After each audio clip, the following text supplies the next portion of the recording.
Hello জনগণ, আমাদের বিয়ের বাকি আর মোটে দুদিন। তাই সকাল সকাল সাজুগুজু করে চলে গেছিলাম আর একটা আইবুড়ো ভাত খেতে। এবার গেছিলাম অন্তরাদির কাছে আইবুড়ো ভাত খেতে। কিন্তু ঢুকেই কি হলো দাঁড়াও দেখাচ্ছি। দুটো স্পিকারের পেতো, একটা উপর দিকে যাবে একটা নিচের দিকে যাবে, এরকম ভাবে ছাড়বে বেসটা। আরেকটা হচ্ছে এরকম সাইডে দুটো ছোট স্পিকার আসবে।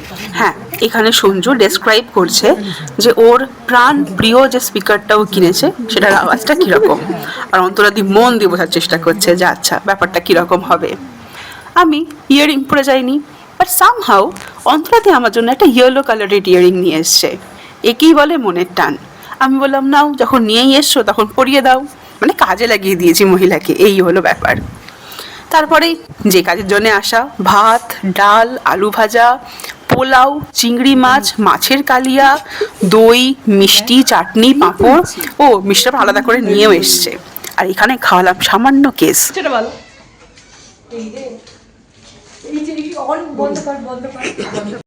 এই ভিডিওটা দেওয়ার জন্য আমি মার খেতে পারি বিয়ের দিন, কিন্তু শয়তানি তো আমি করবোই।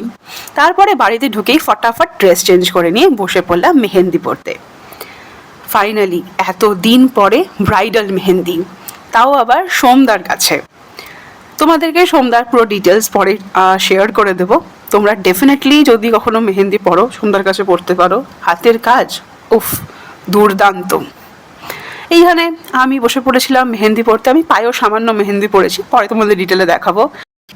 স্বর্ণ ট্রেনে, বাকি সবাই ব্যস্ত, তাই দিদি ছাড়া আর কেউ আসতে পারলো না মেহেন্দি পড়তে। কিন্তু যাই হোক, আমি আর দিদি হেভি মস্তি করেছি। মেহেন্দি পরে বেরিয়ে পড়লাম সেকেন্ড আইবুড়ো ভাত খেতে। কার কাছে দাঁড়াও এক্ষুনি বলছি।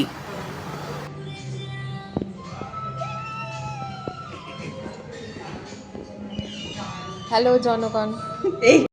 হ্যাঁ, এই হ্যালো জনগণটা মোটমাট তোমরা সবাই এতদিনে জেনে গেছো। ও প্রথমে অর্ডার করেছিল আমাদের দুজনের জন্য ফিশ ফ্রাই। আমার হাতে যেহেতু মেহেন্দি, আমি বললাম আমাকে খাইয়ে দে। তো ব্যাস আমাকে খাইয়ে দিল। তারপর মনে হলো যখন দিদিকে খাইয়ে দিচ্ছি তখন দাদাই বা বাদ যায় কেন, তাই দাদাকেও খাইয়ে দিল। মানে খুব সুন্দর একটা আইবুড়ো ভাতের শুরু।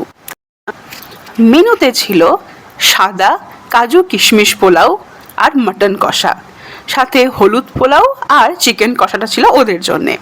আমরা প্রথমেই বলেছিলাম বেশি খাবো না, সো দুটো আইটেম অর্ডার করবি, বাট যেটা বেস্ট হবে সেটাই করা হলো। তুলবো, পোজ দাও। ও পোজ দেবো? হ্যাঁ। ছেলেদের দুটোই পোজ। হ্যাঁ। একটা হচ্ছে passport 90 degree look at the camera, আর একটা হচ্ছে casual candid 45 degree look away from the camera. আর ঠিক এইরকমভাবেই হাসতে হাসতে শেষ হলো আরও একটা দিন। বাকিটা আবার কালকে। টাটা।